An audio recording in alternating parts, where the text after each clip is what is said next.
gampang dirapatkan dan diisi.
Baik, alhamdulillah, wassalatu wassalamu ala rasulillah wa ala alihi wa ashabihi wa man tabi'ahum bi ihsan ila yaumiddin, amma ba'du.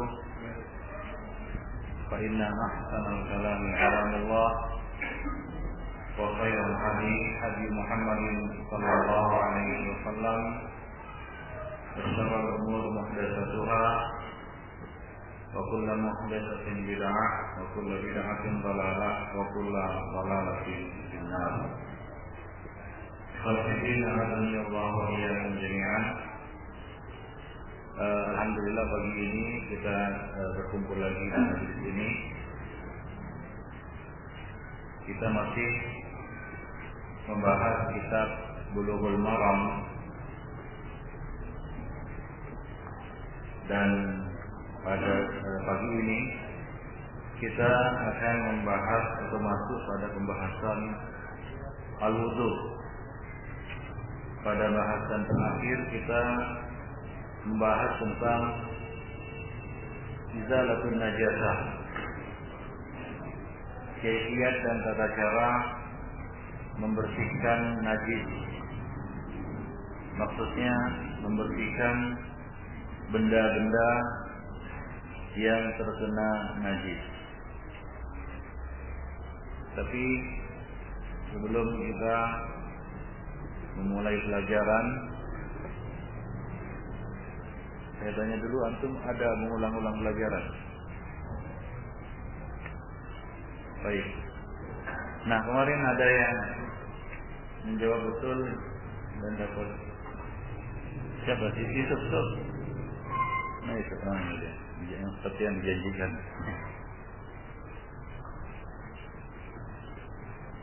Baik, untuk mengulang-ulang pelajaran kita, saya tanya dulu,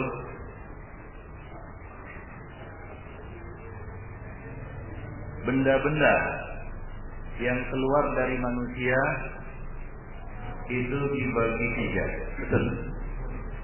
Siapa yang bisa menyebutkan? Nah, ya. Apa?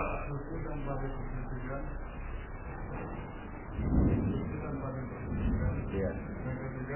Yang kedua dulu. Yang pertama? Yang pertama suci tanpa dibersihkan. Ya. Yang kedua najis tanpa dibersihkan. Ya.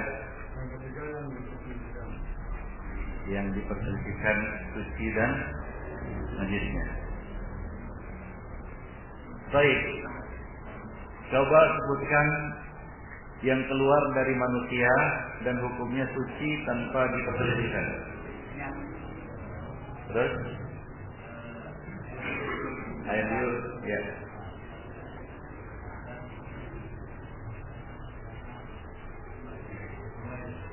Hah? Yang keluar dari manusia tidak dipersihkan sucinya. Keringat, air liur, terus satu lagi air mata ya. Yang kedua tadi najis. Najis tanggal dibersihkan. Air seni, madhi dan wadi. Ya. Nah kemudian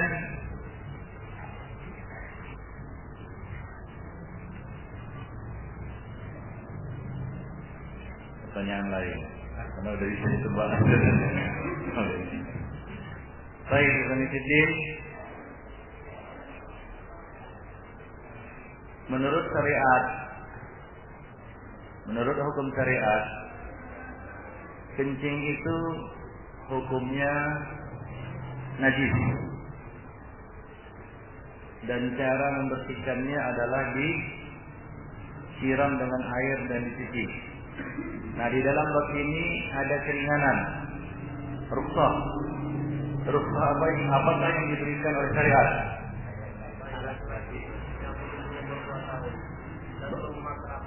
Ya, kencing anak laki-laki ya, yang belum memakan makanan atau belum tersapih dari penyusuan. Nah, demikian. Baik. Bagaimanakah cara membersihkan darah haid yang menempel pada pakaian? Ya, terus? Ya, bagus.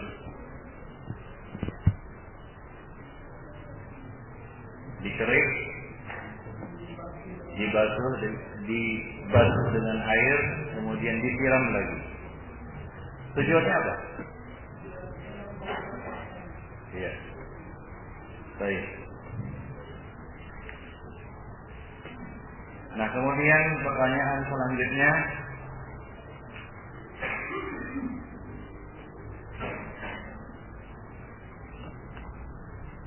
kita kemarin juga membahas tentang siapa yang kira-kira bisa membedakan antara madhi dan wadi. Ya.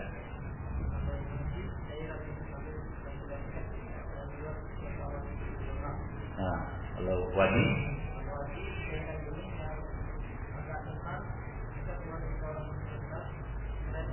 ya. Nah, pertanyaan terakhir, apa hukum yang rajih tentang mani? Mani rajihnya apa? Suci, betul. Suci, tidak najis. Iya. Siapa itu? Sorry, bagus yang berarti yang menjawab itu nyata itu ya. Siapa dengan Allah ya. Baik, kita lanjutkan. Kita sekarang membahas tentang wudu. Apa? Al-wudu ini adalah amalan yang kita lakukan hari-hari. Kenapa? Karena wudu adalah syarat sah salat. Syarat sah salat. Ada salat berarti ada wudu. Ada wudu belum berarti ada salat. Itu namanya syarat. Al-wudu secara bahasa dibaca dengan mendomahkan waw. Wudu adalah masdar fi'il. Masdar sebuah kata kerja diambil dari kata wadoa. Artinya nadhafa, bersuci, berbersih-bersih, namanya wudu. Dan wudu itu adalah perbuatan bersih-bersih. Kalau kita bersih-bersih diri, bersih-bersih muka, bersih-bersih tangan, cuci tangan, secara bahasa Arab, ya, lughatan, itu disebut wudu secara bahasa. Jadi kalau kita cuci tangan dalam bahasa Arab disebut wudu. Karena wudu itu adalah proses bersih-bersih. Ini secara bahasa ya.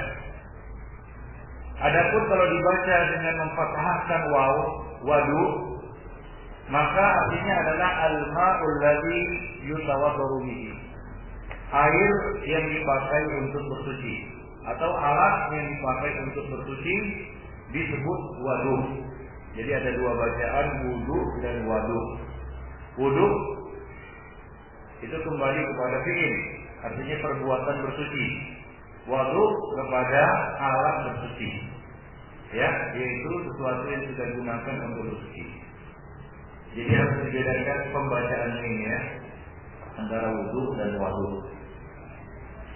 Al-Imam Nawawi mengatakan wudu dengan mendhammahkan waw idza urida al-fi'lu alladhi huwa al-maqdar, jika maksudnya adalah perbuatan. Wa bil fathi, dan dibaca dengan fathah, yaitu wadu idza urida al-ma, jika yang dimaksud adalah air.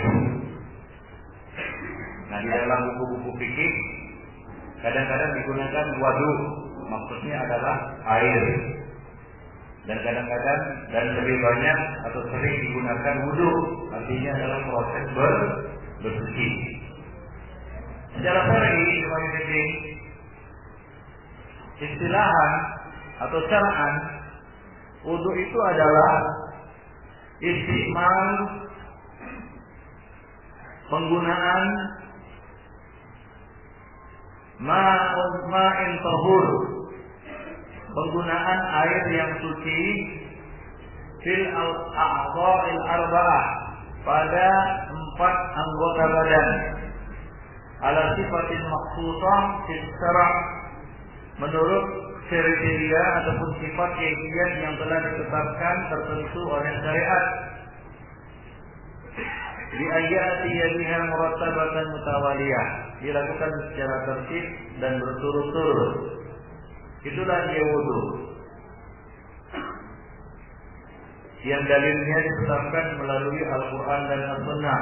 Al-Quran misalnya dalam ayat Al-Ma'idah, Allah mengatakan surat Al-Ma'idah ayat 6, Allah berfirman, ya ayyuhalladzina amanu idza qumtum ila sholati faghsilu wujuhakum wa aydiyakum. Ini dalil wudu.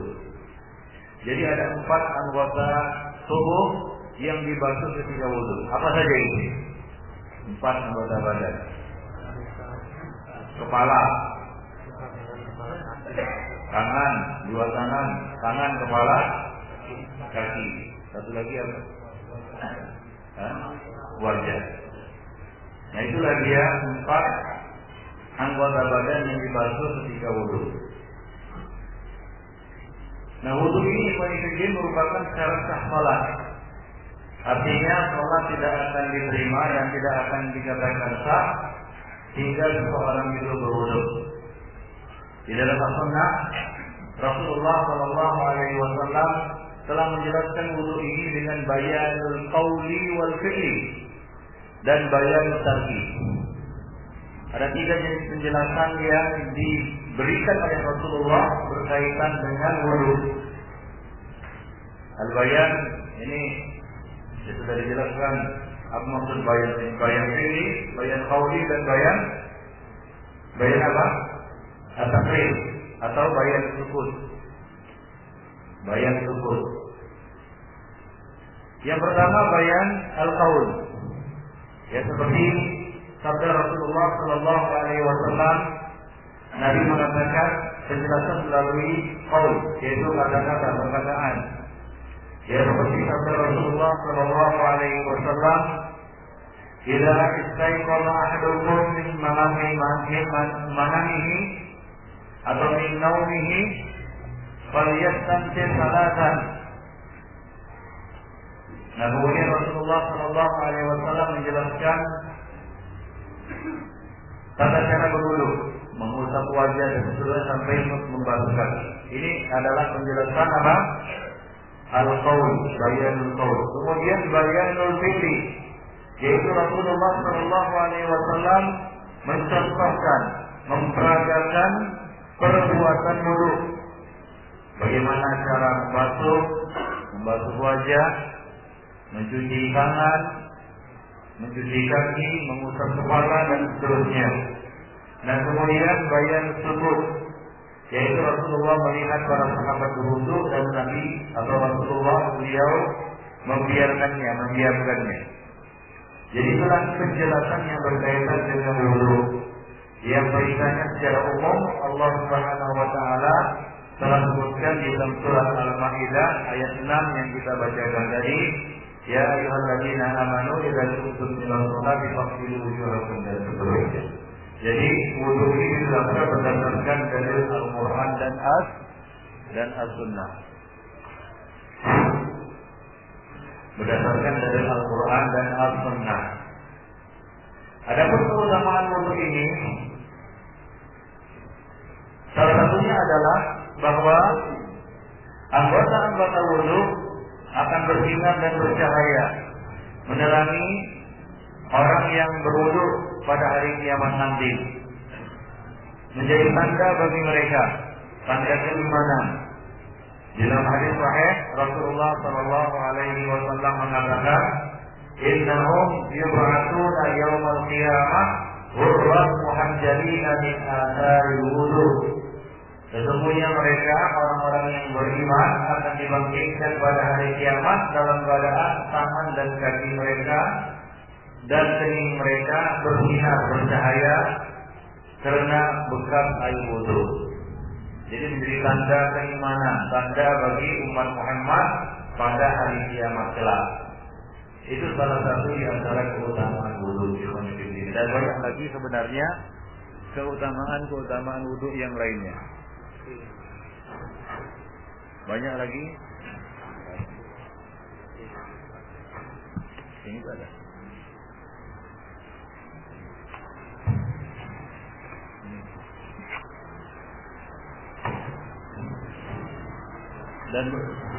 Dan banyak lagi keutamaan wudu yang lainnya yang rahimani wa rahimakumullah jami'an. Sebahagiannya akan disebutkan di dalam kitab ini. Coba dibaca hadis yang ke berapa? Itu. Ya, baca. An Abi Hurairah. Kuat. Itu pakai.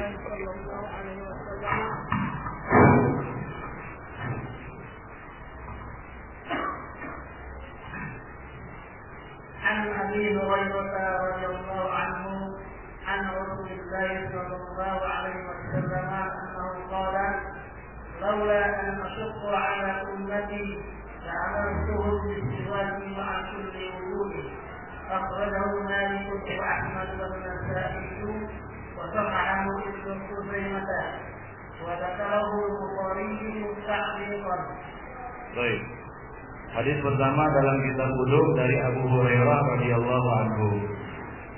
Adapun Abu Hurairah radhiyallahu anhu kita telah sebutkan biografinya pada hadis yang pertama ya, atau hadis yang awal. Hadis ini dari Rasulullah sallallahu alaihi wasallam. Beliau berkata, "Laula an asyqa ala ummati."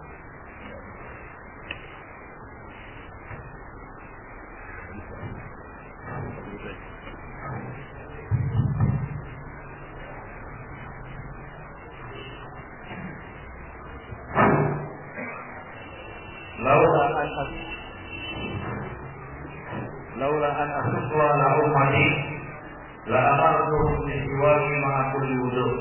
Yang artinya, seandainya bukan karena akan memisahkan umatku, niscaya aku perintahkan mereka untuk bersiwak setiap kali berwudu. Hadis ini diriwayatkan oleh Imam Malik, Ahmad, Nasai dan disahihkan oleh Ibnu Khuzaimah rahimahullah. Dan disebutkan oleh Al-Imamul Bukhari secara mu'allaq. Ta'liqan maksudnya di sini adalah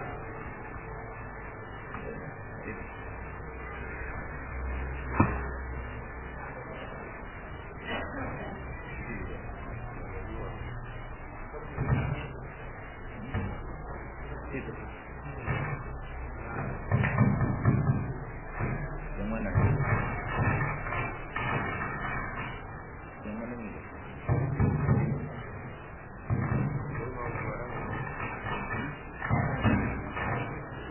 Yang ini?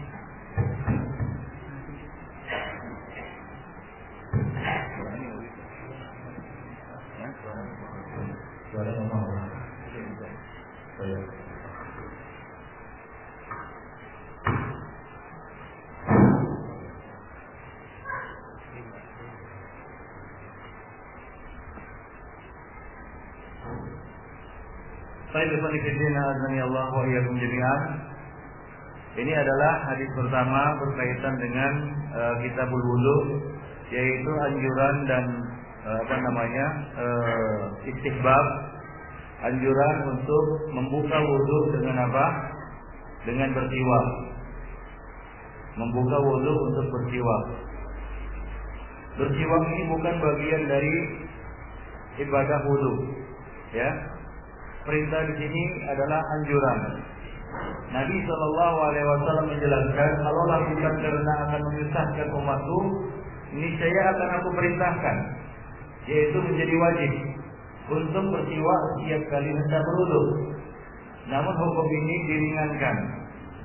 Ya, hukum ini diringankan atau hukum ini menjadi mustahab atau dianjurkan. Laula an asqa ala ummati la amartuhum bis-siwak ma'a kulli wudu. Hikmahnya adalah ikhwanifiddin, karena kadang-kadang berkumur-kumur itu belum cukup untuk membersihkan apa yang ada di dalam mulut. Makanan-makanan dan kotoran-kotoran yang masih tersisa di mulut itu tidaklah bersih secara total dengan berkumur-kumur saja. Kadang-kadang membutuhkan bantuan siwak, sikat gigi dan jenisnya untuk membersihkannya.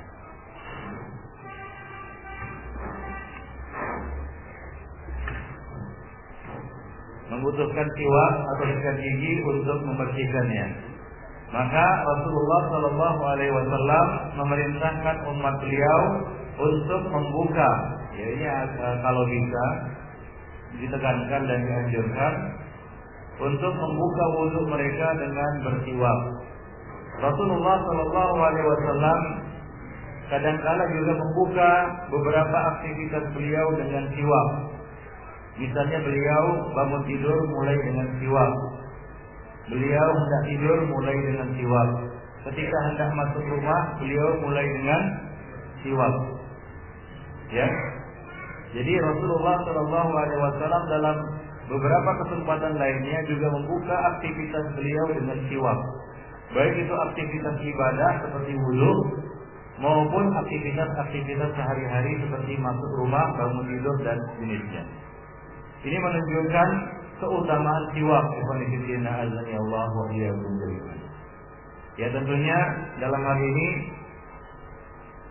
ada beberapa benda yang semakna dengan siwak. Ya, seperti misalnya sikat gigi. Hanya saja tentunya berbeda antara sikat gigi dan siwak.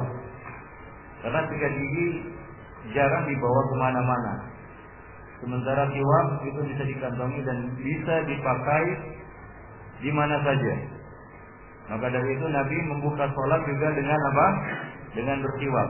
Beliau sebelum bertakbir, beliau bersiwak, menyikat gigi beliau dengan siwak, membersihkan mulut beliau dengan siwak sebelum beliau bertakbir, sebelum beliau memulai sholat. Tidak bisa.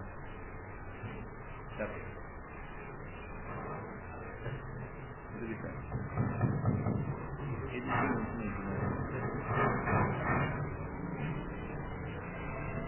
Ini lagi berbeda.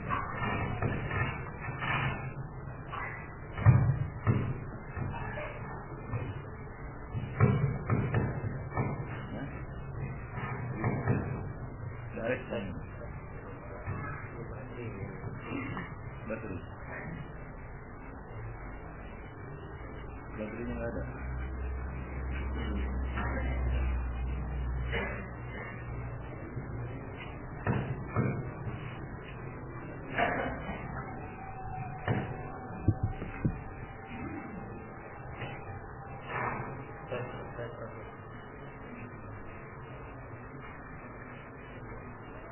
Nggak bisa juga.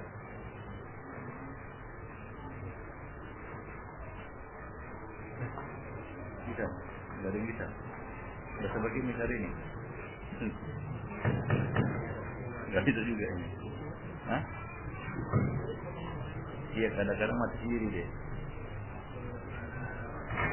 Saya pindahkan di sini.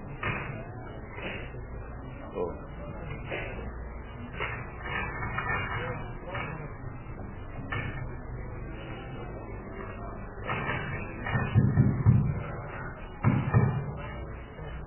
Baik, nggak bisa.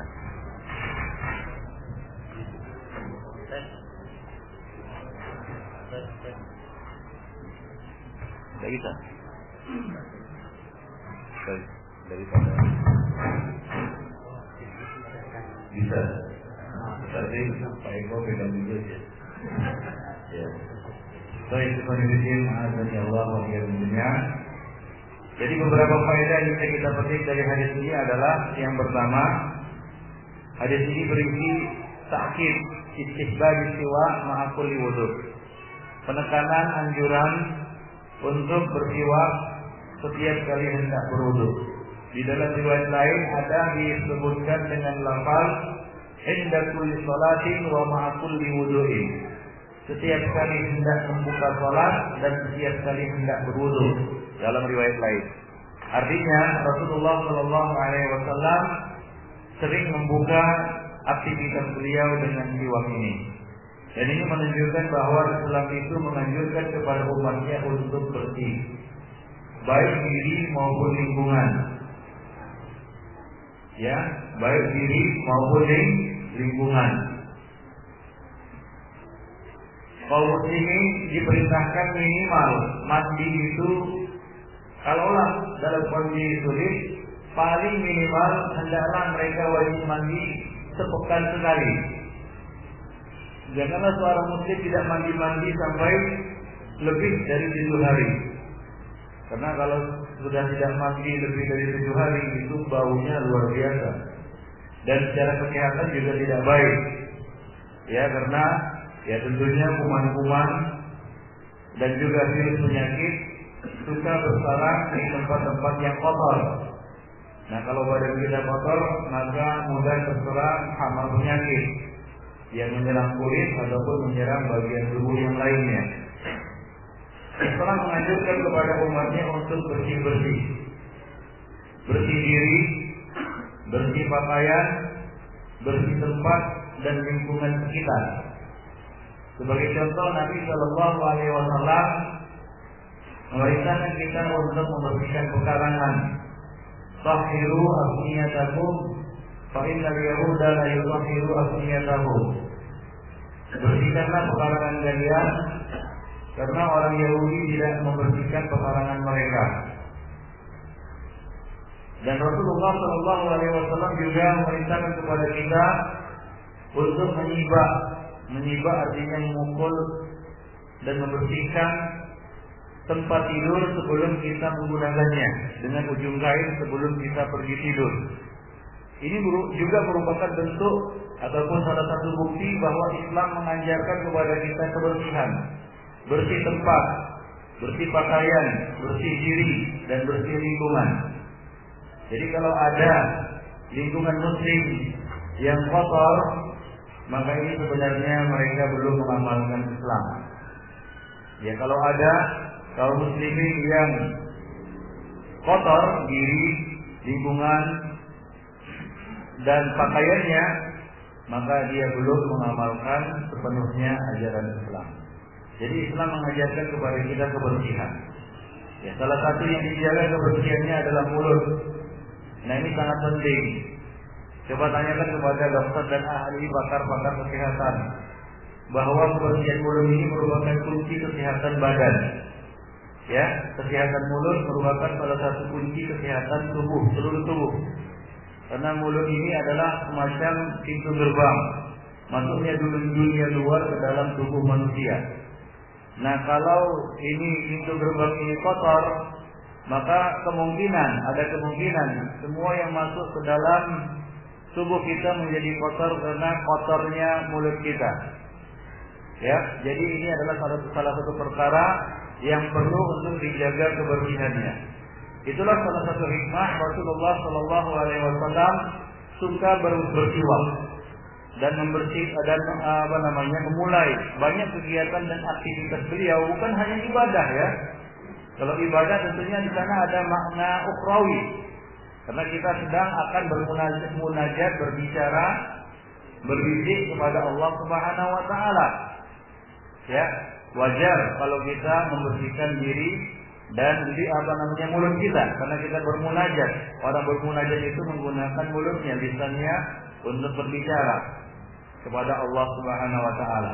Bukan hanya aktivitas ibadah seperti itu, bahkan aktivitas duniawi seperti yang kita sebutkan tadi, Nabi membukanya dengan siwak. Ini artinya ini memberikan satu pengertian kepada kita, ya, bahwa mulut itu perlu dijaga kebersihannya. Seperti yang kita sebutkan, bahwa kebanyakan penyakit itu berasal dari mulut yang kotor. Maksud mulut yang kotor ini mulut yang penuh dengan kotoran, sisa-sisa makanan yang masih lengket di di giginya, ya, yang masih lengket di bibirnya, masih lengket di dan seterusnya. Nah, ini kan azani Allah wa iyyakum jami'an. Oleh karena itu perlu untuk dijaga kebersihan gigi ataupun mulut ini. Baik. Yang kedua, bersiwak ketika hendak berwudu hukumnya adalah sunnah, mustahab, ditekankan. Ya, bagi yang tidak keberatan untuk melakukannya. Ya, bukan wajib dan bukan masuk ke dalam bagian dari wudu. Dia di luar dari rangkaian wudu. Tidak masuk ke dalam di dalam proses wudu itu sendiri.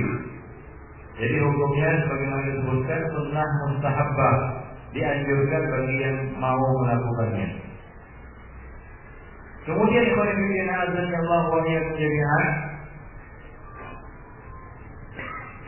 di antara faedah yang bisa didapatkan dari hadis ini adalah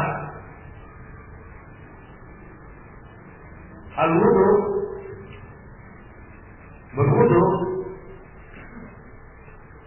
itu bukan hanya dilakukan dengan membersihkan anggota-anggota tubuh yang disebutkan di dalam Al-Quran. Banyak orang yang mengira bahwa yang tidak disebutkan di dalam Al-Quran seperti berkumur-kumur, memasukkan air ke hidung, itu tidak ada di dalam Al-Quran, tidak masuk di dalam rangkaian wudu. Nah, ini adalah suatu pendapat yang keliru. Yang benar, ini juga termasuk bagian dari wudu. Karena salah satu anggota yang perlu dibantu pada wudu adalah wajah. Nah, wajah itu terdiri dari termasuk di dalamnya apa? Ya, mulut dan hidung. Nah, yang perlu juga dibersihkan dengan siwak, kumur-kumur dan istighfar, yaitu memasukkan air ke dalam hidung kemudian mengeluarkannya kembali. Sama seperti telinga juga nggak ada di dalam Al-Quran. Coba cari di dalam Al-Quran, adakah perintah berwudu kemudian disebutkan itu cucilah ataupun bersihlah sapulah telingamu? Nggak ada. Tapi Nabi SAW menjelaskannya di dalam Al-Quran. Nabi mengatakan al-udhunani min ar-ra'si. Dua telinga itu bagian dari kepala.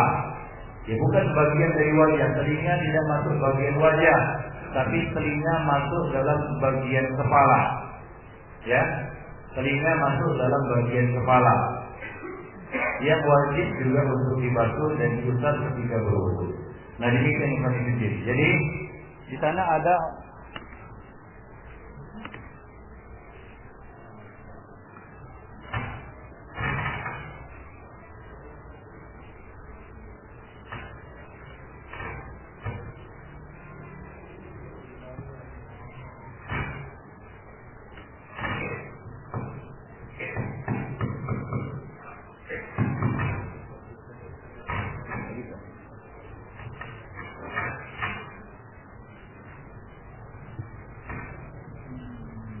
ini ada batunya.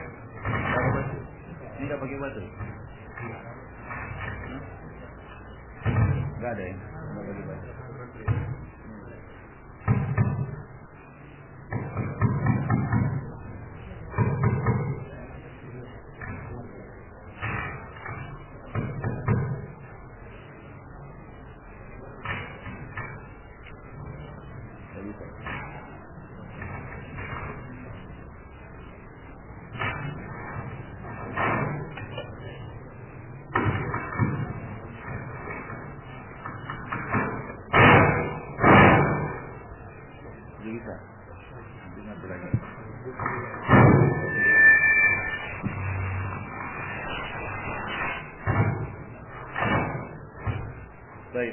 kita.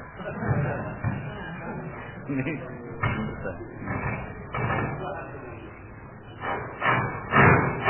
baik. Ya, mudah-mudahan tidak mengulang lagi. Baik, nah di sana ada kelompok yang disebut Qur'ani, ya, atau ingkarul sunnah. Mereka tidak percaya dengan as-sunnah. Mereka hanya berpatokan kepada apa yang disebutkan di dalam Al-Quran. Termasuk di dalamnya, di dalam perkara yang mereka yakini itu adalah bahwa berwudu itu cukup dengan apa yang disebutkan di dalam Al-Quran. Ya, tidak perlu perkara-perkara lain yang tidak disebutkan di dalam Al-Quran. Maka mereka tidak mewajibkan kumur-kumur, mereka tidak mewajibkan istinsar, dan mereka tidak mewajibkan mengusap telinga. Karena itu tidak ada disebutkan di dalam Al-Quran. Nah, kita katakan bahwa di sana ada perkara-perkara lain yang perlu untuk dibasuh di dalam wudu dan itu tidak disebutkan di dalam Al-Quran. Termasuk di dalamnya kumur-kumur, istinsar, ya, istinsar dan istinsar. Nah, kemudian mengusap kedua telinga, rahimani wa rahimahullah jami'an, dan termasuk juga di dalamnya siwak. Ya, Nabi menganjurkan siwak sebelum berwudu. Baik. Nah, sekarang khilaful ulama di dalam masalah ini. Adakah khilaful ulama di dalam masalah ini? Keumuman hadis yang kita bacakan tadi secara umum maknanya adalah anjuran, ya, anjuran untuk bersiwak setiap kali hendak berwudu. Bukankah demikian? Apakah ini berlaku mutlak atau di sana ada pembatasan? Misalnya untuk orang yang berpuasa dan yang lainnya.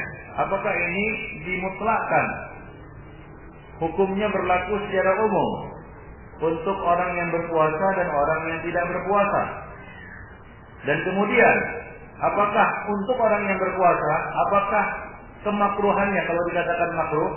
Karena di sana ada yang memakruhkan bersiwak ketika berwudu bagi orang yang berpuasa. Mereka berdalil dengan hadis Nabi, la khulufu faniswa ini indallahi atyabu min rihil miski. Bau mulut orang yang berpuasa di sisi Allah itu lebih wangi daripada minyak kasturi. Dari situ mereka berkesimpulan bahwa bersiwak atau sikat gigi sebelum berwudu untuk orang yang berpuasa itu makruh hukumnya. Nah, kemudian mereka berselisih pendapat. Apakah disamakan antara bersiwak di awal siang, yaitu pagi hari, dengan sore hari? Mereka berselisih pendapat lagi di dalam bab tersebut. Nah, demikian yang sahih adalah bahwa siwak ini boleh dilakukan bagi orang yang berpuasa, bagi orang yang tidak berpuasa maupun orang yang sedang berpuasa. Hanya saja dianjurkan untuk tidak sering-sering melakukannya bagi orang yang berpuasa, khususnya di akhir siang, yaitu di sore hari. Nah, demikian rahimahullah jami'an. Di antara ulama yang berpendapat bahwa wudu ini dianjurkan secara mutlak baik bagi orang yang berpuasa maupun tidak berpuasa adalah Imam Abu Hanifah dan Imam Malik. Dan itulah pendapat yang dipilih oleh Syekh Taqiyuddin Ibnu Taimiyah rahimahullah.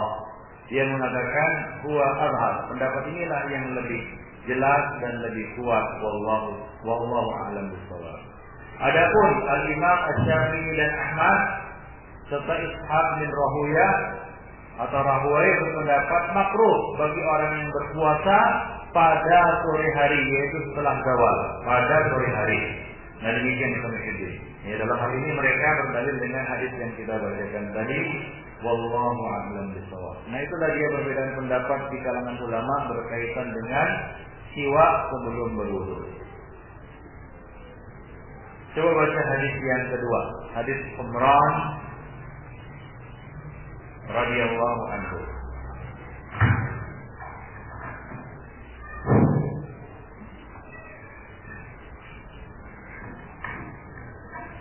Wa 'an Umran أن عثمان دعا في وضوء فغسل كفيه 3 مرات ثم تمضمض واستنشق واستنثر ثم غسل وجهه 3 مرات ثم غسل يداه اليمنى إلى المرفقين 3 مرات ثم اليسرى مثل ذلك ثم مسح برأسه ثم غسل رجله اليمنى إلى الكعبين 3 مرات ثم اليسرى مثل ذلك ثم قال رأيت رسول الله صلى الله عليه وسلم توضأ نحو وضوئي هذا متفق عليه.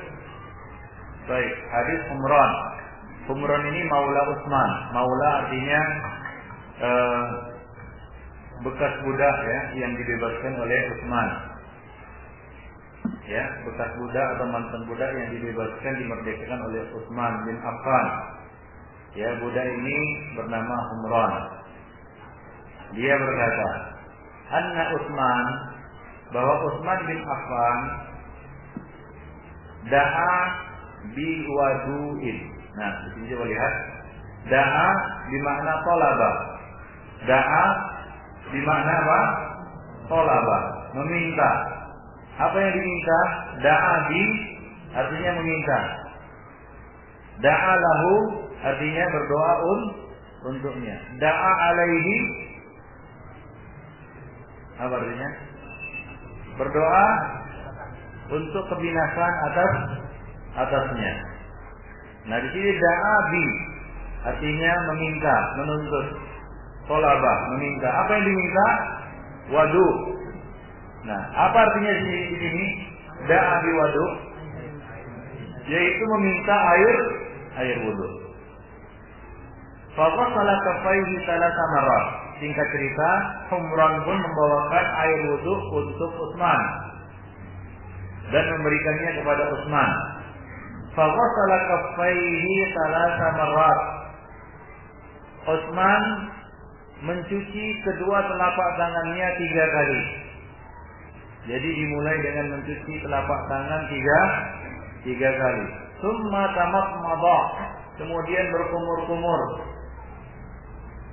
Al-kaf, al-kaf adalah ar-rahah ma'al asabi', yaitu telapak tangan bersama jari-jarinya. Ya, ila rusli. Rusli ini apa namanya, pergelangan tangan. Nah, ini dinamakan telapak tangan atau al-kaf. Nah, Rasulullah Utsman di sini mencuci kedua telapak tangannya sebanyak 3 kali. Nah, telapak tangan ini termasuk di dalamnya bagian zahir dan batin. Ya, bagian zahir bagian atas dan bagian batin bagian bawahnya. Ini namanya telapak tangan. Jadi kedua-duanya, atas dan bawah. Dan termasuk di dalamnya apa? Jari jemari, ma'al asabi'. Itu yang disebut dengan al-kaf. Bentuk jamaknya adalah kufuf dan akuf. Ya, kufuf dan akuf. Summa tamatmada, kemudian beliau berkumur-kumur. Al-matmadah artinya adalah ja'lul ma' fil fam, menjadikan air atau memasukkan air ke dalam mulut. Summa yuharrikuha, kemudian menggerak-gerakkannya. Ya, artinya menggerak-gerakkan air di dalam mulut. Itulah yang disebut berkumur-kumur. Ya, menggerak-gerakkan air di dalam mulut. Jadi ja'lul ma'i fil fam summa yuharrikuha. Itu pengertian berkumur-kumur. Jadi tidak dikatakan berkumur-kumur, masuk air kemudian dimuntahkan lagi, itu bukan berkumur-kumur. Jadi dia menggerak-gerakkannya, yuharrikuha, ya yuharrikul ma' fihi. Nah, itulah yang disebut dengan berkumur-kumur. Nah, sebagian orang ada yang berwudu, dia masukkan air ke dalam mulut, tapi tidak menggerak-gerakkannya. Begitu masuk dikeluarkannya lagi. Nah, ini bukan berkumur-kumur dan tidak dianggap berkumur-kumur. Wastansyaqa wastantara. Wastansyaqa, istinsyaqul ma' adalah idkhalul ma' fil anfi wa zadbihi liyanzila ma fihi. Itu pengertian dari istinsyaq, yaitu memasukkan air ke dalam rongga hidung, kemudian menghirupnya, wa jazbihi, dihirup, liyanzila ma fihi, untuk membersihkan apa yang ada di dalamnya. Itu disebut istinsar, ya, di dalam wudu.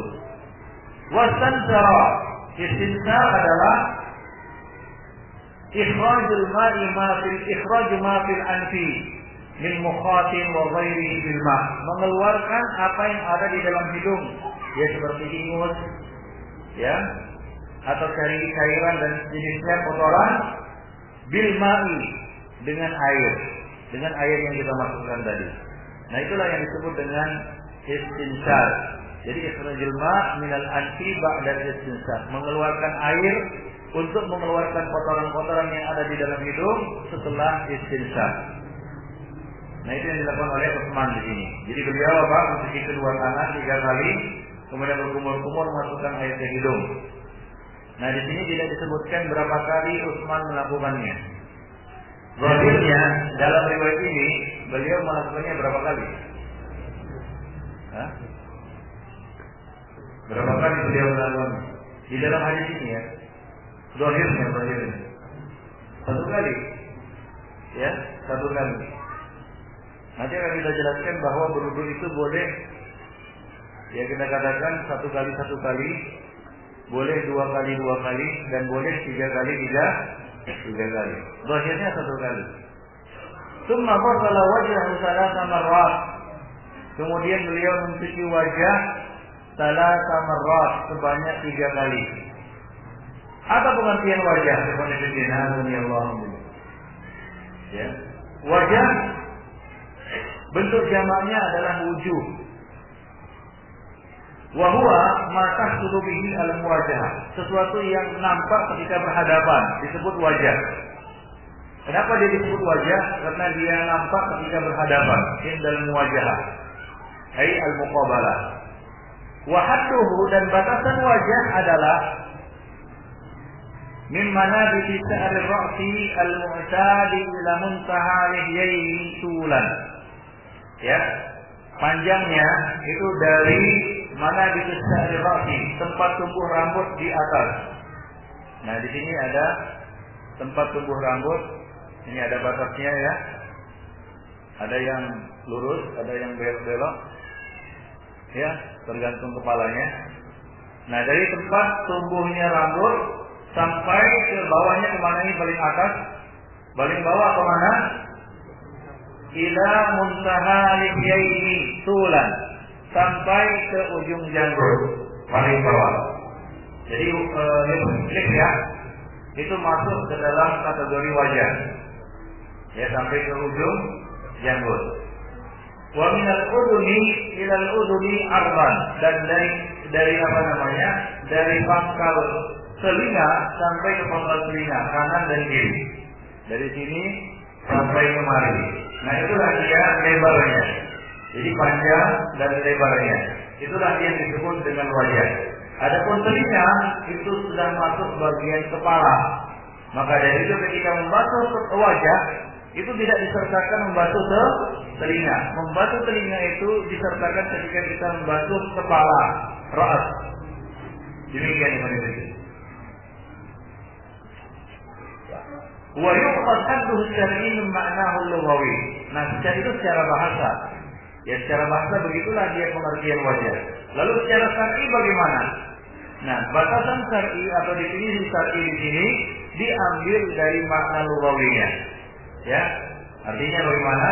Begitulah dia definisi wajah di dalam bahasa Arab, dan itulah yang dimaksud di dalam hadis ini dan di dalam ayat. Faqtilu wujuhakum, wujuh, wajah-wajah kamu. Wajah menurut pengertian bahasa Arab, karena Al-Quran dan Sunnah itu diucapkan oleh syarih dengan bahasa Arab, dengan menggunakan bahasa Arab yang nyata, yang fasih. Maka begitulah dia batasan al-wajhu di dalam nas-nas syariat, termasuk juga di dalam bab wudu. Tsumma ghassala wajhahu 3 marrat. Tsumma ghassala yadahu al-yumna ila al-mirfaqi 3 marrat. Kemudian beliau mencuci tangan beliau yang kanan ila al-mirfaqi, sampai ke mana? sampai ke siku. Nah ini penjelasan, namanya penjelasan takrir. Bayan takrir. Untuk apa? Untuk menjelaskan, ya, menjelaskan apa yang dimaksud dengan tangan. Karena kalau kita sebut tangan itu dari mana ke mana?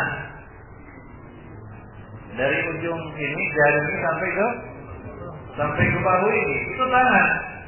Nah di dalam wudu apa yang dicuci? Nabi di sini Utsman, ya, mencuci tangan beliau. Wa ghasala yadahu al-yumna ilal mirfaq. Ya, sebagaimana juga disebutkan di dalam ayat, ya, wa aydikum ilal marafiq, sampai ke siku. Nah di sini para ulama mengatakan bahwa ila di sini limuntahal ghayah. Artinya al-mirfaq termasuk bagian yang dibasuh. Jadi tidak sempurna wudu bagi orang yang tidak membasahkan ataupun tidak membasuh kedua sikunya. Jadi siku termasuk bagian tubuh atau bagian tangan yang dibasuh.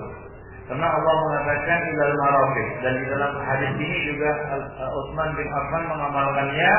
Beliau mencuci kedua tangan beliau atau tangan beliau yang kanan sampai al-mirfaq. Al di sini, alif lam di sini, alif lam apa? Ilal mirfaq. Alif lam apa di sini? Alif lam apa? Alif lam? Ada yang tahu? Alif lam apa? Tidak tahu. Alif lam lil ahdi. Alif lam lil ahdi. Mirfaq yang tertentu. Mirfaq apa? Kanan. Nah, kalau mirfaq di sini umum, bisa saja mirfaq kiri. Artinya mencuci tangan kanan. Ghasala yadahu al-yumna ilal mirfaq, mirfaq kiri. Tapi bukan itu yang dimaksud. Yang dimaksud di sini al-mirfaq adalah apa? Al-mirfaq al-yumna, ya, mirfaq yang sebelah kanan. Jadi al di sini lil ahdi. Berapa kali? Salah marrat. Tsumma al-yusra. Al-yadul yusra, tangan kanan. Mithla dzalika, yaitu 3 kali juga. Tsumma masaha bi ra'sihi, kemudian beliau mengusap kepalanya, ya, masaha bi ra'sihi. Nah, coba lihat di sini tidak disebutkan Utsman mengusap apa? Mengusap telinga. Yang jadi pertanyaan, apakah Utsman tidak mengusap telinga? Atau sudah masuk ke dalamnya, yaitu tanpa disebutkan sudah dimengerti dan dipahami bahwa Utsman sudah mengusap telinga. Apa?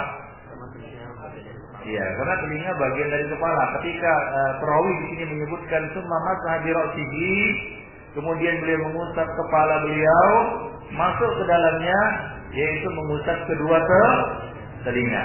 Karena mengusap kedua telinga itu masuk dalam bagian mengusap kepala. Bagaimana kita mengusap kepala bersama telinga?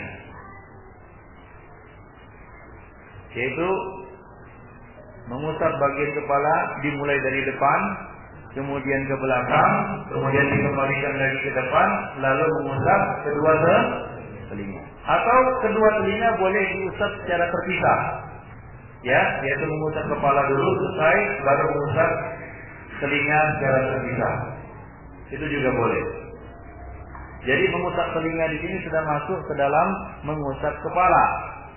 Nah, kemudian setelah itu summa ghasala rijlahul yumna ilal ka'baini salasa marrat. Nah, tadi zahirnya beliau mengusap kepala ini berapa kali? 1 kali. Sama seperti beliau berkumur-kumur, beristinsaq, disebutkan di sini beliau cuma melakukannya 1 kali. Summa ghasala rijlahul yumna ilal ka'baini, ay al-ka'baini al-yumnayaini. Beliau mencuci kaki sebelah kanan sampai al-ka'bain. Apa yang dimaksud dengan al-ka'ab? Al-ka'ab adalah tulang yang menonjol pada kaki, disebut ka'ab. Jamaknya qu'ub. Yaitu apa itu? Al-'adhaman, dua tulang an-nati'an yang menonjol inda multaqal sa' bil qadam, pada pertemuan sa' yaitu betis dengan apa? Al-qadam, telapak kaki. Nah itulah dia apa yang disebut al-ka'bain. Berdasarkan hadis Nu'man bin Bashir, ya, penjelasan tentang merapatkan shaf, ya, fara'aitu, apa kata Nu'man bin Bashir, ra'aitu rajulan minna yalzafu ka'bahu bi ka'bi shaf sahibihi. Aku lihat mereka, yaitu para sahabat, ada seorang laki-laki, ya, di antara peserta salat, di antara kami, yang merapatkan, yang mempertemukan ka'abnya, yaitu mata kakinya dengan mata kaki rekannya yang di sampingnya. Ya, jadi tulang yang menonjol itulah yang disebut dengan apa? Al-ka'ab, mata kaki. Nah, mata kaki ini secara keseluruhan, ya, itu masuk bagian yang wajib dibasuh ketika berwudu. Masuk ke dalam bagian yang harus dicuci ketika berwudu. Nabi SAW pernah berseru, wailul lil a'qabi minan nar. Celakalah bagi apa? Tumit-tumit yang tidak tersentuh, ya, air wudu ketika berwudu. Yang tidak tersentuh air ketika berwudu. Nah, kalau tumit tidak tersentuh, apalagi apa? Mata kaki. Nah, demikian yang sendiri. Alhamdulillah wa iyyakum. Baik.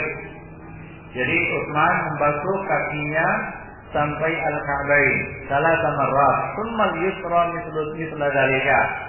Kemudian membasuh kaki kirinya juga seperti itu, tsumma qala. Setelah itu beliau berkata, ra'aitu Rasulullah sallallahu alaihi wasallam tawadda'a nahwa wudu'i hadza. Aku melihat Rasulullah sallallahu alaihi wasallam berwudu seperti wudu'ku ini. Ini namanya bayan apa ini? Bayan fi'li. Karena Utsman melihat Nabi melakukannya dan dia memperagakan seperti yang dilakukan oleh Rasulullah sallallahu alaihi wasallam, dan hadis ini muttafaqun alaih. Jadi di sini coba lihat, di awal hadis disebutkan wudu, di akhir hadis disebutkan wudu. Ra'aitu Rasulullah tawadda'a nahwa wudu'i hadza, bukan wudu'i hadza tapi wudu'i hadza. Yang pertama artinya air, yang kedua artinya adalah proses berwudu. Nah, demikian ikhwanifiddin rahimani wa rahimakumullah jami'an. Baik. Para ulama mengatakan bahwa hadis ini merupakan aslan fi bayani sifati wudu'in Nabi. Merupakan salah satu hadis yang menjadi sumber ataupun asal, ya, penjelasan tentang sifat wudu Rasulullah sallallahu alaihi wasallam. Nah, sebenarnya banyak lagi hadis-hadis lain yang menjelaskan tentang sifat wudu Rasulullah sallallahu alaihi wasallam. Tapi para ulama mengatakan hadis ini merupakan salah satu aslun, yaitu asal hadis yang sangat penting dalam menjelaskan sifat dan tata cara wudu Rasulullah sallallahu alaihi wasallam. Nah, demikian ikhwanifiddin rahimani wa rahimakumullah. Dan dalam hadis ini juga dapat kita petik satu kesimpulan ataupun satu pesan bahwa di dalam wudu itu Utsman mendahulukan sebelah kanan, ya, dari sebelah kiri. Mendahulukan sebelah kanan dari sebelah kiri. Ini merupakan anjuran at-tayammun fi tanawuli ma'il wudu li ghuslil a'da. Dianjurkan untuk mendahulukan yang sebelah kanan di dalam wudu.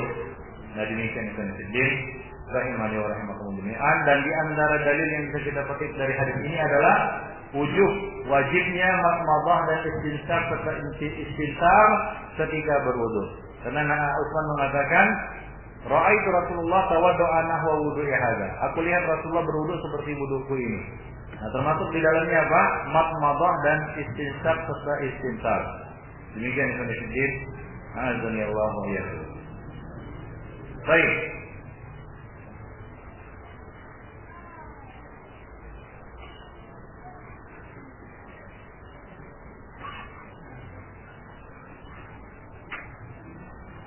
Khilaf ulama di dalam masalah ini? Apakah ada khilaf ulama dalam masalah ini?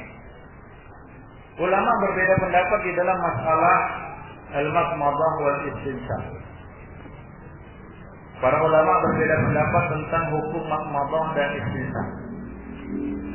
Al-Imam Salasah, yaitu Imam Malik, Asy-Syafi'i dan Ahmad serta Sufyan Tsauri berpendapat ila adam wujubi al-madmadah. Mereka berpendapat madmadah ini tidak wajib dan hukumnya sunnah. Wa annahuma mustahabban faqat, hukumnya cuma mustahab. Ya, hukumnya cuma mustahab. Dalil mereka dalam hal ini adalah asrun minal fitrah. Ada 10 perkara fitrah. Kemudian di antaranya disebutkan al-istinsaq, memasukkan air ke hidung. Minal fitrah maksudnya adalah minas sunnah. Wa sunnah ghairu wajib. Nah, ini dalil mereka ikhwan fillah. Alhamdulillah wa bihamdihi. Baik. Kawan, tadi 3 imam maksudnya adalah Imam Abu Hanifah, Syafi'i dan Malik. Abu Hanifah, Syafi'i dan Malik. Adapun Imam Ahmad berpendapat madmadah dan istinsaq ini adalah wajib. Ini pendapat yang dipilih oleh Imam Ahmad serta Ishaq bin Rahawai atau Rahawiyah. Keduanya berpendapat bahwa istinsaq itu dan madmadah dan istinsaq itu adalah sesuatu yang wajib. Dalam hal ini mereka berdalil dengan hadis Rasulullah sallallahu alaihi wasallam yang diriwayatkan oleh Imam Muslim dari Abu Hurairah radhiyallahu anhu, "Idza tawadda'a ahadukum falyastansik biman bin kharayhi min al-ma'i tsumma liyastansir." Apabila salah seorang dari kamu berwudu, maka hendaklah dia masukkan air ke dalam lubang hidungnya masukkan air ke dalam lubang hidungnya, kemudian hendaklah dia melakukan istinsar, yaitu mengeluarkannya kembali. Nah, zahir dari sebuah perintah adalah wajib. Dan juga berdasarkan hadis lainnya juga ya, dari Abu Dawud dan Ad-Darqutni, hadis Laqit bin Sabrah, bahwa Rasulullah mengatakan idza tawadda'ta famadmid, jika kamu berwudu maka berkumur-kumurlah, dan ini juga merupakan perintah. Dan asal kandungan sebuah perintah adalah wajib. Imam Ahmad berpendapat madmadah dan istinsaq ini hukumnya wajib. Yang rajih adalah pendapat Imam Ahmad, walaupun beliau seorang diri, atau pendapat ini bukan pendapat yang mayoritas. Ya, jumhur berpendapat itu sunnah, mustahab. Ya. Adapun ulama lainnya seperti Imam Ahmad dan Ishaq bin Rahawiyah berpendapat wajib. Nah, pendapat ini yang lebih kuat, wallahu alam, berdasarkan dalil-dalil yang kita sebutkan tadi. Baik, ikhwan fillah, itulah dia perbedaan pendapat di kalangan ulama berkaitan dengan al-madmadah. Baik, lanjutkan. An Ali ya. وعن علي رضي الله عنه في صفات وضوء النبي صلى الله عليه وسلم قال: ومسح برأسه واحدة، أخرجه أبو داود.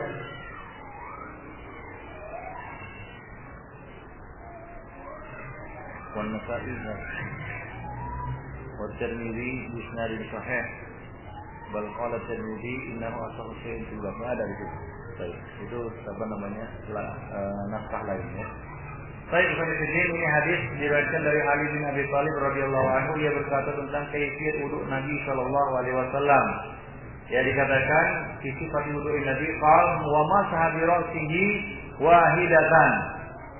Ya, bahwa Rasulullah sallallahu alaihi wasallam membasuh kepalanya dengan sekali basuhan. Yaitu sekali basuhan beliau mengusap kepala. Ya, seperti yang kita sebutkan tadi dalam hadis Utsman bin Affan, beliau mengusapnya juga sekali. Wallahu a'lam. Masaha artinya adalah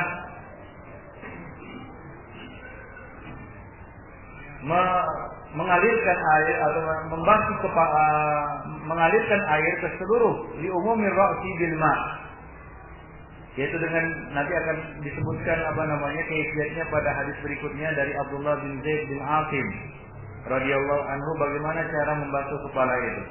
Ya, jadi bukan dengan cara menyiramnya, tapi dengan cara melewatkan ataupun menyalurkan air atau mengalirkan air ke seluruh bagian kepala. Bukan hanya sebagian kepala, ke seluruh bagian kepala, bukan sebagian kepala. Ya, nah di sana banyak kaum muslimin yang mengusap kepala itu mengusap jidatnya saja. Nah itu adalah cara yang keliru dan tidak waris dalam sunnah. Ya kita juga tidak tahu itu kaifiat dari mana datangnya. Ya, di dalam buku-buku Syafi'i ataupun di dalam buku-buku yang ditulis oleh Imam Syafi'i tidak disebutkan cara seperti itu. Ya, sebagian mengatakan cukup dihelai basah sudah cukup, dikatakan mengusap kepala. Rambut hanyalah salah satu bagian dari kepala. Ya, nah seperti itu juga kesalahan mereka ketika tahallul dari haji. Banyak jamaah haji dari Indonesia, ya tidak tahu ini pendapat siapa, ketika tahallul mereka memangkas hanya 3 helai saja, atau sedikit saja 3 helai atau beberapa helai, lalu mereka katakan itu sudah memangkas ataupun bertahallul dari ihramnya. Tafsir dengan cara seperti itu tidak ada di dalam sunnah. Ya, tafsir di dalam sunnah adalah memotong atau memangkas seluruh bagian kepala, sama seperti di dalam berwudu, mengusap seluruh bagian kepala. Ya, dengan mengalirkan air ke seluruh bagian kepala, termasuk di dalamnya apa? Termasuk di dalamnya kedua telinga. Nah, demikian ikhwan azan ya Allah wa iyyakum. Jadi, ya, kaifiat yang dilakukan oleh sebagian orang ya dengan mengusap air pada jidatnya saja, ini adalah cara yang ya kita katakan tidak waris, tidak ada di dalam sunnah. Jadi hendaklah ya yang melakukan seperti itu memperbaiki ibadahnya, karena itu tidak dikatakan membasuh kepala. Seperti yang disebutkan di dalam hadis berikut ini, yaitu dari Abdullah bin Zaid bin Asim. Coba baca. وعن عبد الله بن زيد بن عاصم رضي الله عنهما في صفات الوضوء قال ومسح رسول الله صلى الله عليه وسلم برأسه فأقبل بيديه وأدبر متفق عليه. وفي لفظ لهما فلا بمقدم رأسه حتى ذهب بهما إلى قفاه ثم ردهما إلى المكان الذي بدأ منه. Baik, hadis Abdullah bin Zaid bin Asim. Ia bercerita tentang kaifiat wudu Rasulullah sallallahu alaihi wasallam. Disebutkan di dalamnya wa masaha Rasulullah bi ra'sihi. Rasulullah sallallahu alaihi wasallam mengusap kepalanya dengan kedua tangannya dari arah depan ke belakang, lalu kembali ke depan. Dari mana? Fa'aqbala biyadihi, dari arah depan ke belakang, lalu kembali lagi ke depan. Wa fil lafzin lahuma, di dalam lafal yang lain masih riwayat Bukhari dan Muslim, lahuma lil Bukhari wa Muslim, bada'a bi muqaddami ra'sihi, beliau memulai mengusap dengan kedua tangan dari dahi hingga tengkuk, lalu kembali ke tempat semula. Ya, di muqaddami ra'si, muqaddami ra's itu adalah ini bagian depan. Hatta zahaba ila bihima ila qafahu, sampai ke tengkuk. Qafa artinya tengkuk. Summa raddahu, kemudian mengembalikannya ke tempat semula, tempat beliau memulainya, yaitu ke depan. Nah begitu caranya, dengan kedua tangannya. Ya, dengan kedua tangannya. Biyadaihi, ya bukan biyadihi di situ, tapi apa biyadaihi. Jadi bagaimana caranya? Yaitu dengan memulainya dari mana?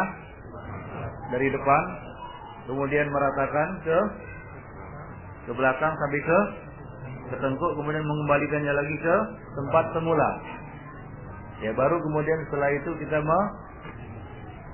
membasuh ke kedua telinga. Nah, demikian Allah azza wa jalla. Itulah cara yang sunnah di dalam membasuh kepala. Adapun membasuh kepala dengan seperti ini saja atau seperti ini atau seperti ini, nah itu tidak tidak sesuai dengan sunnah. Ya, demikian ikhwan fillah, azanillahu wa iyyakum. Baik.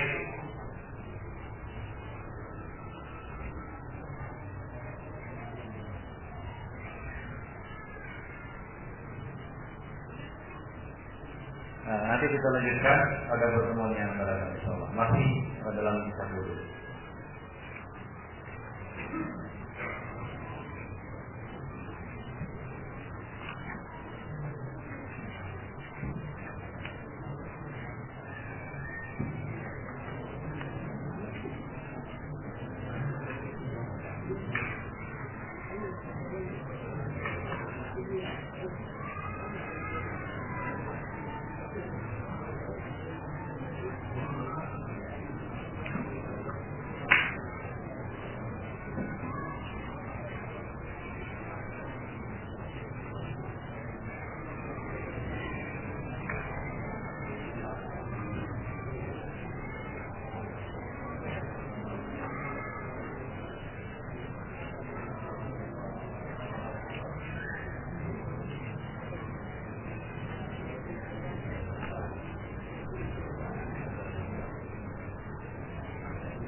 Apabila kita telah mandi, tidak perlu berwudu lagi, karena telah mencukupi.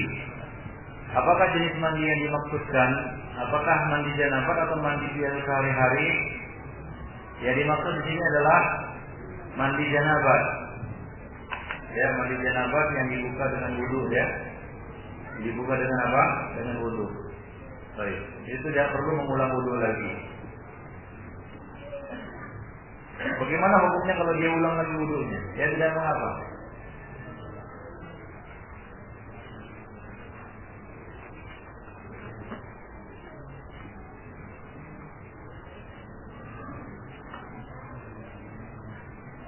Apakah ada tertib mandi sebagaimana tertib wudu? Ada. Tertib mandi ada tapi tidak wajib, ya. Sebagaimana juga tertib wudu tidak wajib, hanya anjuran. Artinya wudu boleh dimulai dari kaki ke kepala. Ya, boleh. Tidak wajib. Tertib tidak wajib dan bukan syarat. Tapi anjuran.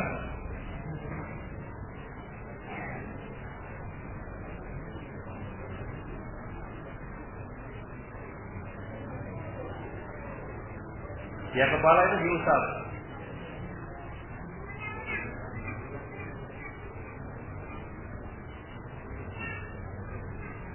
Bagaimana cara membasuh bagian kepala pada wanita yang memiliki rambut panjang? Ya, dengan melewatkan rambut panjangnya itu lalu langsung ke tengkuk. Ya, dia lewatkan rambut panjangnya itu langsung ke tengkuk, lalu mengembalikannya. Ya, dilipatnya.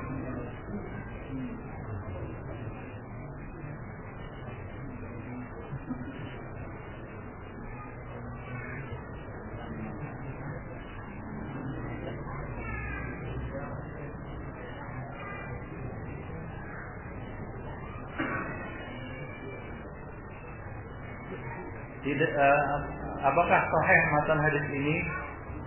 Tidak akan masuk neraka barang siapa dalam hatinya ada iman walaupun seberat biji sawi. Hadis riwayat Muslim, ya. Kalau itu di sini hadis riwayat Muslim, ya sahih lah. Cuma lafalnya Allah alam, saya nggak tahu lafalnya apa seperti ini. Tapi iman, tauhid, walaupun sebesar biji zarrah ada dalam hati manusia, itu merupakan jaminan seorang hamba itu masuk ke dalam surga. Hadis yang lebih jelas dalam bab ini adalah hadis tentang bitaqah. Hadis bitaqah. Ya, yaitu seorang yang telah melakukan kejahatan dan catatan kejahatan ini sangat panjang, sangat tebal, sangat banyak, hingga dia putus asa dan merasa tidak memiliki kebaikan untuk menghapus catatan kejahatannya itu. Lalu Allah Subhanahu wa taala mengeluarkan apa? di toko kartu yang ada padanya kalimat tauhid la ilaha illallah. Nah, ketika ditimbang ternyata ya kartu itu lebih berat daripada catatan dosa-dosanya. Nah, demikian. Dan ia pun masuk ke dalam surga. Wallahu a'lam. Nah, dari situ barang siapa yang memiliki la ilaha illallah iman walaupun sebesar biji zarrah dia akan masuk surga. Namun enggak tahu apakah langsung atau dia harus melalui neraka. Tapi yang jelas dia masuk surga. Jika Allah mengeluarkan semua orang yang ada di dalamnya sebesar biji zarrah dari keimanan. Sehingga orang yang terakhir masuk surga itu dia mengira surga telah penuh. Ya, ceritanya ada di dalam hadis sehingga dia akhirnya masuk ke dalam surga. Dan Allah mengatakan bagimu seperti itu dan yang semisalnya bersamanya. Nah, demikian.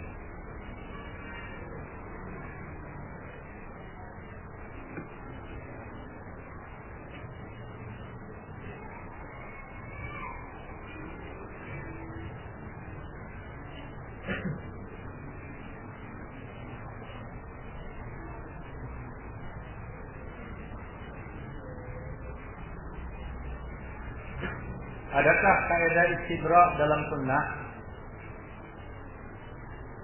Istibra artinya menuntaskan air seni atau kotoran ketika buang hajat, ya. Yaitu bisa dengan banyak cara, dengan berdehem atau dengan menuntaskannya lah, itu namanya istibra, ya. Nah, setelah istibra dilakukan kemudian ada lagi yang masih keluar dari kemaluan. Apakah harus berwudu lagi? Ya harus berwudu lagi kalau jelas itu keluar. Ya, ada yang keluar lagi sudah istibra. Ya, tapi masih juga keluar setelah berwudu, maka wudunya batal. Ya, dan dia berwudu lagi. Apabila dia adalah orang yang normal, sehat, walafiat, bukan orang yang terkena penyakit salisul baul. Kalau orang terkena penyakit salisul baul, dia berwudu dan dia tidak perlu memikirkan lagi cairan yang keluar setelah dia berwudu. Silakan dia sholat, hanya saja dia harus berwudu setiap kali sholat. Artinya apa? Wudunya batal secara otomatis setelah dia mengerjakan sholat. Nah, kalau dia mau sholat lagi, wudu lagi, begitu. Itu khusus bagi orang yang terkena penyakit salisul baul, yaitu semacam apa namanya? Klepnya rusak. Jadi apa sih istilah kedokteran ini apa? Hah? Kena prostat? Bukan hanya apa prostat ya? Ya terus keluar gitu atau apa nefes terus? Ya kadang-kadang bergerak sedikit keluar, begitu ya. Nah itu ya ada kemudahan baginya karena penyakit. Inna ma'al yusri yusran. Tapi kalau antum normal tidak terkena penyakit itu, ya lalu setelah berwudu bahkan setelah melakukan proses istibra, menuntaskan air seni, masih juga keluar padahal sudah berwudu, maka wudunya batal dan antum mengulang lagi.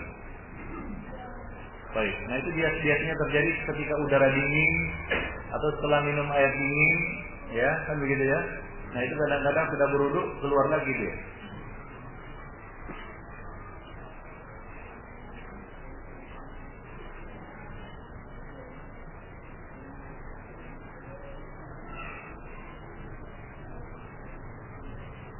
Saya pernah mendengar penjelasan bahwa berkumur-kumur dan masukkan air ke hidung itu dilakukan secara bersamaan. Ya nanti ada penjelasannya, ya berkaitan dengan kumur-kumur dan istinsyak ini. Apakah boleh dilakukan secara terpisah atau boleh dilakukan secara bersamaan? Harus dilakukan bersamaan.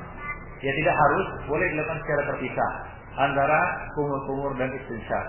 Tapi istinsyak dan istinsal itu tidak bisa kecuali harus bersama-sama. Ya.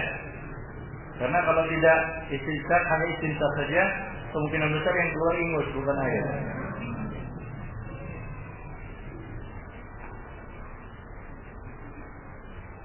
Ilal mirfaq, kata ila, apakah menunjukkan arah mencuci atau hanya batasan saja? Tidak, ini intihai ghayah. Ya. dapat diambil di situ mafhum bahwa al-mirfaq masuk ke dalam apa? Ke dalam bagian yang dibasuh dan dicuci. Baik.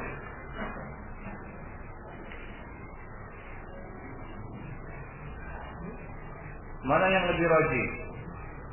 Bila menyentuh kemaluan, mengulangi wudu atau tidak? Nah, ini ada istilah ulama, nanti akan dibahas tentang masalah nawaqidul wudu di dalam Bulughul Maram ini. Ya, secara umum di sana ada dua pendapat di kalangan ulama. Pendapat pertama mengatakan batal secara mutlak. Pendapat kedua mengatakan batal apabila disertai dengan syahwat. Ya, memegangnya dengan syahwat. Barulah batal wudunya. Nabi mengatakan innama hiya bid'atun minka. Sesungguhnya kemaluan itu adalah bagian dari tubuhmu.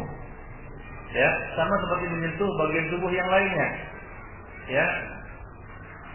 Kalau tanpa disertai apa? Syahwat. Nah, bila disentuh dengan syahwat, diiringi syahwat, maka itulah yang membatalkan wudu. Karena itu berpotensi untuk apa? Untuk memunculkan gairah untuk berjima dan menjadi potensi untuk keluarnya madhi atau wadi atau sejenisnya, bahkan mani. Wallahu a'lam.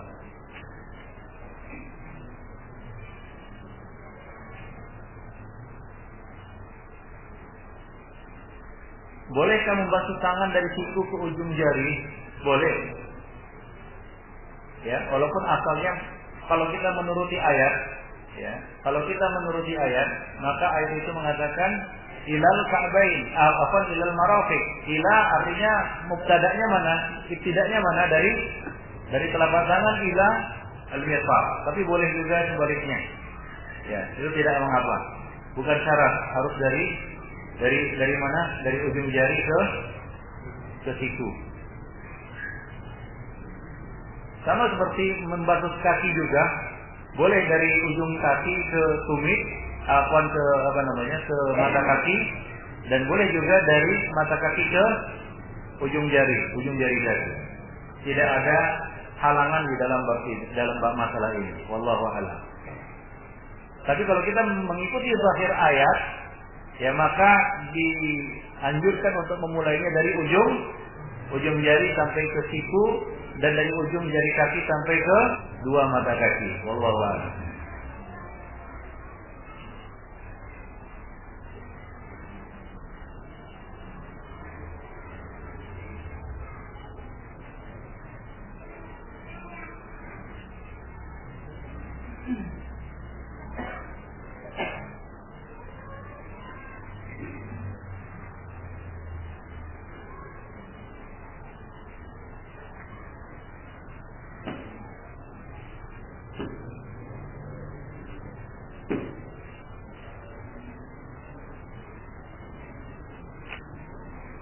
Apa ini maksudnya?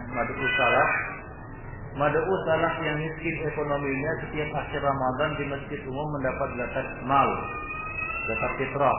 Bolehkah diterima? Ya, kalau kita termasuk salah satu dari kategori 8 kategori yang boleh menerima zakat, silakan terima. Untuk zakat mal ya, ada 8 asnaf, ada 8 jenis. Untuk zakat fitrah khusus untuk satu jenis saja, yaitu fakir miskin. Kalau antum fakir miskin silakan terima. Kalau tidak, jangan diterima. Fakir adalah orang yang tidak dapat mencukupi kehidupannya sehari-hari. Ya, yang tidak jelas pendapatannya. Tidak ada pekerjaannya yang tetap. Kadang kerja, kadang tidak. Istilahnya apa? Mocok-mocok. Ini fakir namanya. Miskin adalah orang yang memiliki pekerjaan, memiliki penghasilan, tapi tidak mencukupi kebutuhannya sehari-hari. Ya, tidak mencukupi kebutuhannya sehari-hari. Ya, misalnya dia punya usaha, tapi usahanya itu tidak cukup untuk menutupi kebutuhannya sehari-hari. Nah, ini namanya miskin. Ya, pegawai negeri kelas golongan berapa gitu ya, yang paling sorot. Nah, itu mungkin miskin. Ya, dan itu juga kembali kepada UMR ya. Di tiap-tiap daerah berbeda-beda. Miskin di Balikpapan tidak sama dengan miskin di Yogyakarta. Di Balikpapan tergolong miskin kalau punya pendapatan 500.000 itu miskin sudah. 500.000 itu di Balikpapan miskin itu per bulan. Kalau per hari tajir lah itu. Kalau di Balikpapan ini maka miskin satu daerah berbeda dengan miskin tempat lain. Kalau antum hidup di Balikpapan, penghasilannya 500.000 per bulan itu miskin. Tapi kalau di Jogja mungkin kaya, cukup, bahkan lebih. Nah, jadi bergantung kepada UMR yang ada di tempat masing-masing. Nah, demikian ya Pak. Azanillah wa iyyakum. Baik. Maka orang miskin di Balikpapan pindah ke Yogyakarta jadi di mana kan antum hidup. Nah, jadi kalau antum termasuk kategori yang disebutkan tadi, maka terima. Ya boleh menerimanya. Boleh menerimanya. Wallahu a'lam.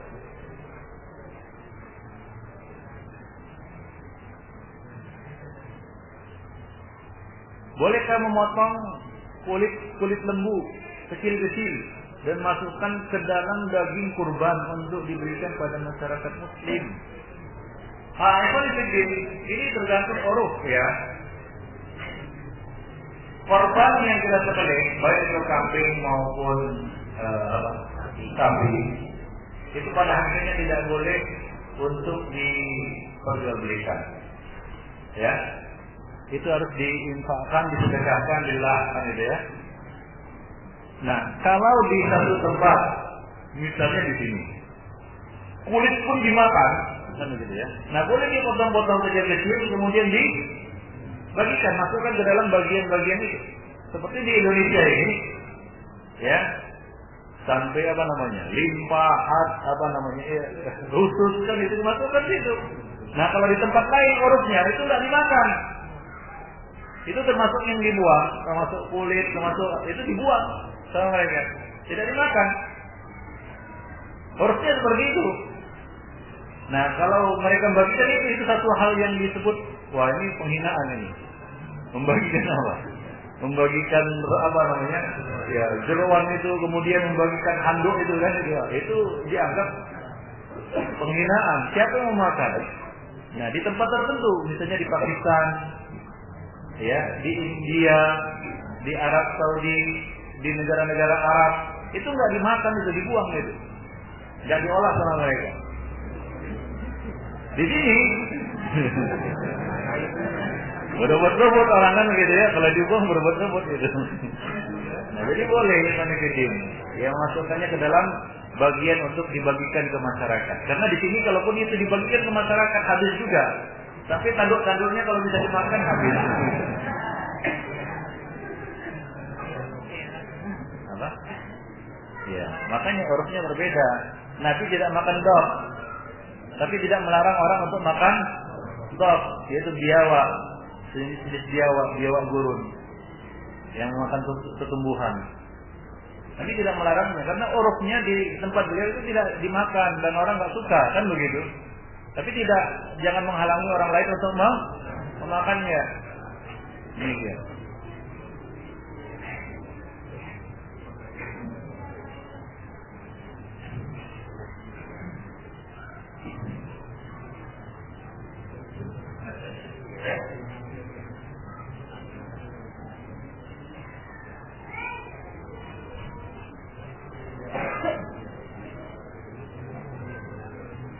Apakah makan membatalkan wudu? Tidak.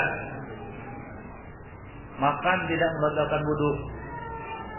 Yang membatalkan wudu adalah ma kharaja min sabilaini, yang keluar dari dua jalan. Apa itu? Air seni dan tinja. Masukkan itu tidak membatalkan wudu. Makan tidak membatalkan wudu.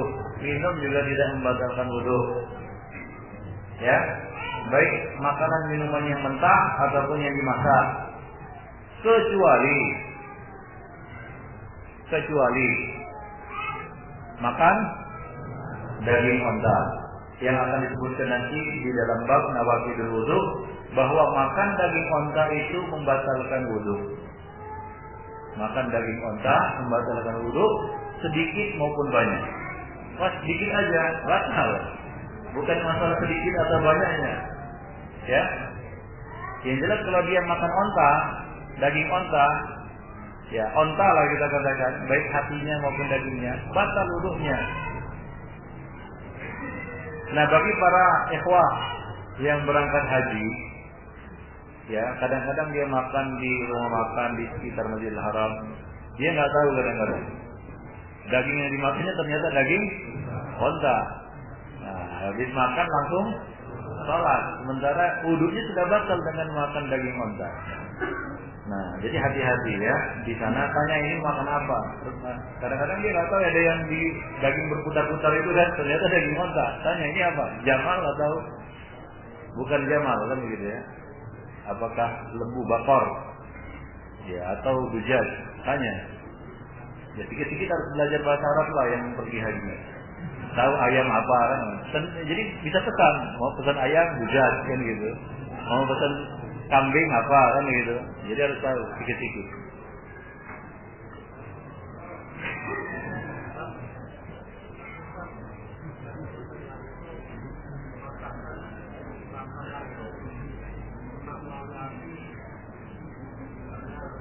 Itu mansuh. Nanti akan disebutkan, ya. Tawaddu' mimma masatin nar.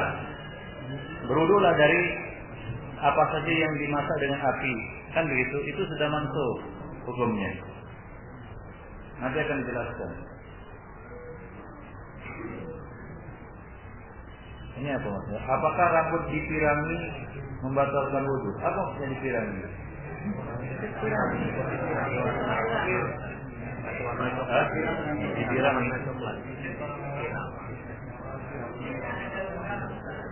Ya, kalau apa hubungannya dengan wudu?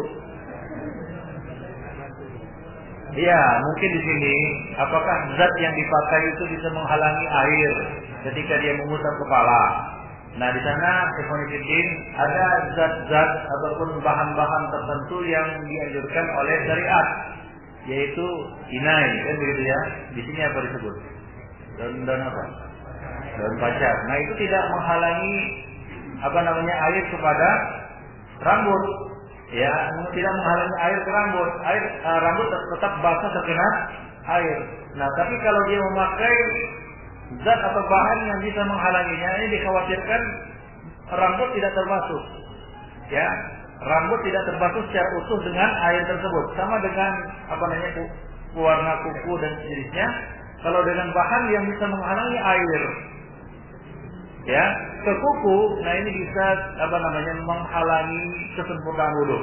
Tapi kalau dengan dengan bahan yang kita sebutkan tadi, inai atau pacar, nah itu tidak menghalangi. Nah, jadi harus diperhatikan itu. Bahan apa yang kita pakai untuk mewarnai rambut itu?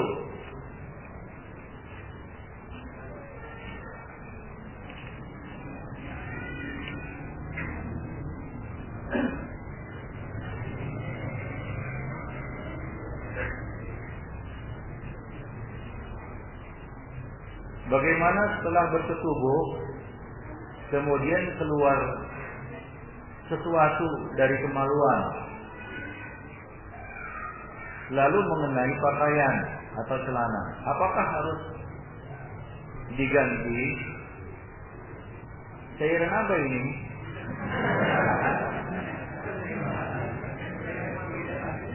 Kalau mani, ya cukup dikerik, ya itu bisa dipakai. Dia tidak najis, suci. Tapi kalau mani, ya maka dicuci dengan air, dibersihkan. Kalau perlu diganti kalau kita misalnya ragu. Nah, demikian. Wallahu a'lam bishawab. Baik, Ikhwanuddin, azanillahu wa iyyakum jami'an. Ya, kira-kira demikianlah pertemuan kita pada hari ini. Mudah-mudahan bermanfaat bagi kita semua. Jangan lupakan antum harus murajaah, karena setiap pelajaran, setiap majelis akan ditanya, ya, apakah antum ulang-ulang pelajaran atau tidak, ya. Nah, subhanallahi wa bihamdihi, la ilaha illa anta, astaghfiruka wa atubu ilaik.